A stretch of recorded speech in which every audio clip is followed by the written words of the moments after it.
ઘણી વખત મોઢું બંધ થાય ત્યારે આપણને ખૂબ એવા પ્રશ્ન થતા હોય કે માવા બંધ કરી દઈશું અથવા તો સોપારીનું વ્યસન બંધ કરી દઈશું તો થોડા ટાઈમ પછી ખુલી જશે, પણ આ તકલીફમાં એવું થતું નથી.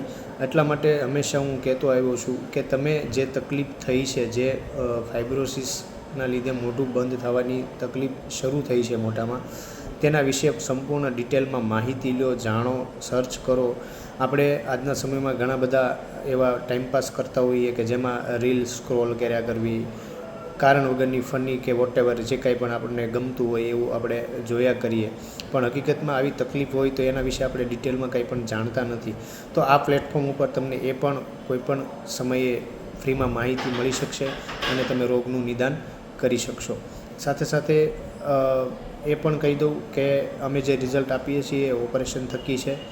ઓપરેશન જ શું કામ, બીજી કોઈ દવા શું કામ નહીં, તેના વિશે ઘણા લોકો પૂછતા હોય છે. તો એના માટે તમારે પહેલાં રોગને સમજવો પડે, હકીકતમાં કયા પ્રકારનો બનાવ બને છે અંદર સ્કિનમાં તે જાણી લેવું જોઈએ. તો ત્યાર પછી લોકો એવા પણ પ્રશ્ન પૂછતા હોય છે કે માર્કેટમાં આ પ્રોડક્ટ અથવા તો આ દવા મળે છે, આ મોઢું ખોલવાની પેલી કરે છે.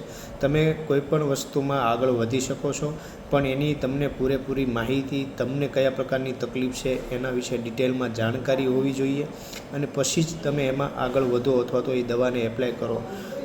પણ બ્લાઇન્ડલી આંધળું અનુકરણ કરીને ખાલી તકલીફ છે એટલે તકલીફ મટાડવાના અર્થે ડાયરેક્ટ આપણે કોઈપણ વસ્તુ માર્કેટમાંથી ખરીદી લઈએ તેવું ખાસ કરીને ના કરો. કારણ કે ફાઇબ્રોસિસના કેસમાં એવા બધા રિઝલ્ટ ખૂબ ઓછા પ્રમાણમાં મળે છે, પણ તમને તકલીફ શું છે તે જાણ્યા પછી અથવા તો જે ડિસ્ટ્રીબ્યુટર છે તેના પાસેથી પૂરતી માહિતી લઈને તમે એમાં આગળ વધી શકો છો. Thank you.